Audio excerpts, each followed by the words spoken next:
Bien-aimés frères et sœurs en Jésus, la grâce, la paix et la miséricorde nous sont données de la part de Dieu le Père et de Jésus-Christ son Fils notre Sauveur. Amen. Pour notre méditation de ce jour, nous allons lire dans le livre des Actes des Apôtres chapitre 2, du 1er au 4e verset. Avant sa lecture, nous allons chanter à la gloire de notre Dieu la composition du maître Kototoua, il y a 150 ans, ramené à plus de 150 ans. Plus de 150 ans partis de leurs îles, ils vinrent chez nous proclamer l'Évangile, sans peur ni souci par la force de l'Esprit, car le Seigneur leur avait dit: vous recevrez la force de l'Esprit Saint, et vous serez mes témoins. À Jérusalem, vous serez mes témoins. Dans la Samarie, vous serez mes témoins. Vous irez jusqu'aux extrémités de la terre. Portez le message de la paix. C'est à notre tour de continuer l'ouvrage qu'ils nous ont légué avec autant d'hommage.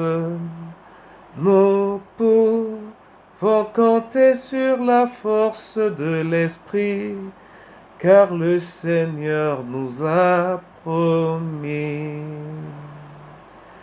Vous recevrez la force de l'Esprit Saint, et vous serez mes témoins. À Jérusalem, vous serez mes témoins. Dans la Samarie, vous serez mes témoins. Vous irez jusqu'aux extrémités de la terre. Portez le message de la paix. Alléluia. Actes des Apôtres, chapitre 2, versets 1 à 4, là il est écrit: le jour de la Pentecôte, ils étaient tous ensemble dans le même lieu. Tout à coup, il vint du ciel un bruit comme celui d'un vent impétueux, et il remplit toute la maison où ils étaient assis. Des langues semblables à des langues de feu leur apparurent, séparées les unes des autres, et se posèrent sur chacun d'eux. Et ils furent tous remplis du Saint-Esprit, et se mirent à parler en d'autres langues, selon que l'Esprit leur donnait de s'exprimer. Amen. Frères et sœurs en Jésus, ce texte nous parle de la descente du Saint-Esprit, de la forme même de cette descente annoncée par un vent impétueux. Et puis, c'est des langues, comme des langues de feu, qui ont été vues et qui se sont séparées, puis se sont posées sur chacun des disciples. C'est alors que les disciples se sont mis à parler en d'autres langues, selon que l'Esprit leur donnait de s'exprimer. Frères et sœurs dans le Seigneur,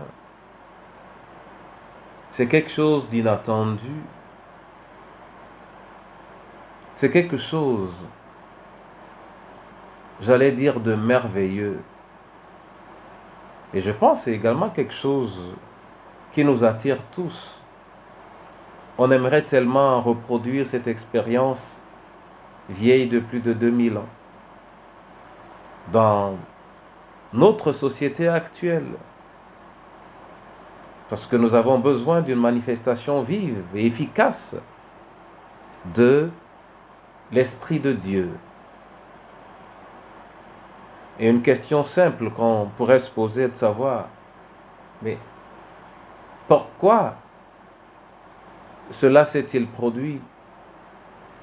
Cela s'est produit parce que Dieu l'a voulu et que cela était conforme à la promesse qui a été faite par Christ, demandant à ses disciples de les attendre, d'attendre la manifestation de l'Esprit en cet endroit à Jérusalem. Donc le temps est arrivé et le Seigneur a agi. Mais en contemplant et admirant ce temps, on peut également reconnaître que il y a des grâces qu'on accorde dans des dispositions particulières.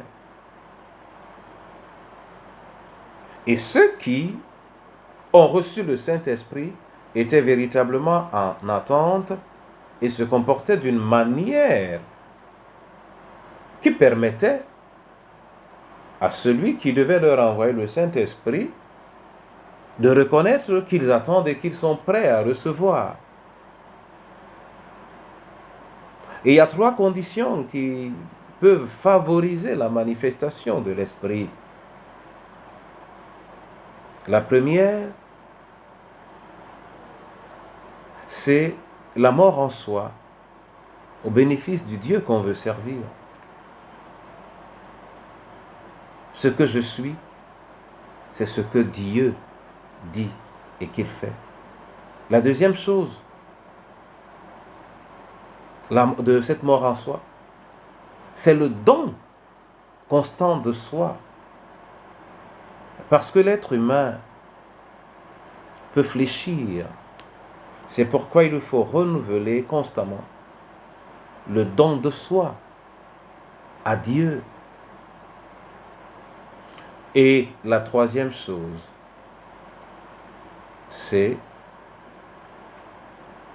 de se maintenir dans la sanctification.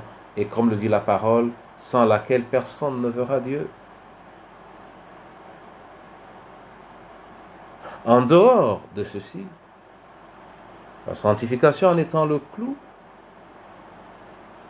il n'est pas possible de recevoir le Saint-Esprit. Il n'est pas possible de recevoir le Saint-Esprit. Il faut donc une disposition. Et c'est cette disposition que nous devons essayer de rechercher, mon frère et ma sœur, parce que nous voulons que cette expérience se reproduise. Parfois face aux situations incompréhensibles, nous avons besoin de la main de Dieu, nous avons besoin de la voix de Dieu. Regardons comment ces langues se sont posées et ce qu'elles ont été capables de produire dans ceux qui l'ont reçu.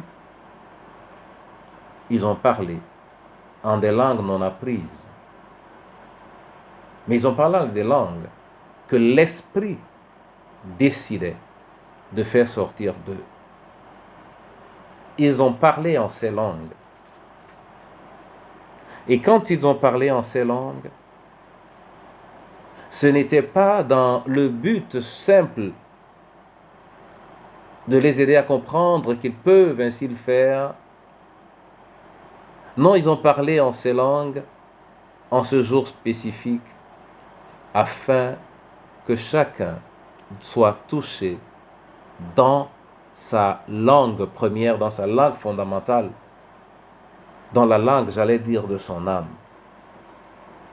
Mon frère et ma sœur, ce jour doit donc être pour nous un jour de joie et de célébration, mais également un jour du renouvellement d'une vie sanctifiée pour susciter par-ci et par-là la manifestation de l'Esprit du Seigneur.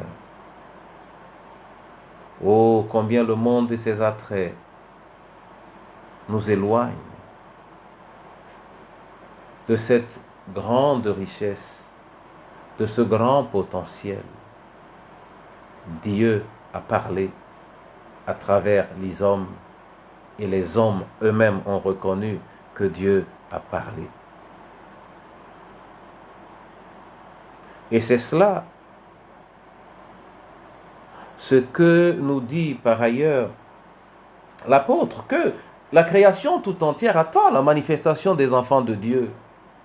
Si les enfants de Dieu ont quelque chose à manifester, c'est manifester la présence de l'Esprit de Dieu, manifester la voix de Dieu, manifester les actes de Dieu, qui peuvent être à travers l'Évangile, tel que cela a été vu ici, l'expression de l'Évangile.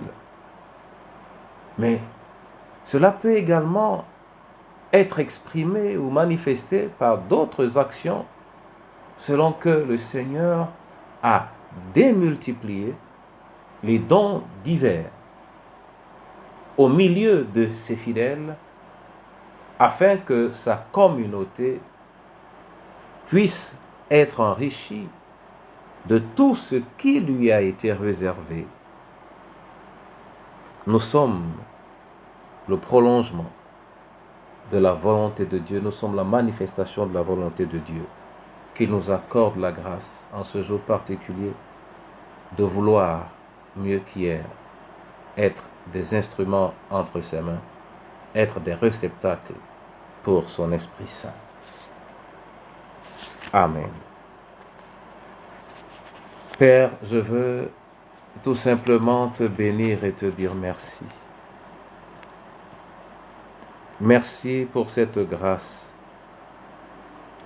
Et merci parce que tu es le même hier, aujourd'hui, éternellement. Merci parce que tu te crées des îlots où ceci se manifeste encore et de manière diverse.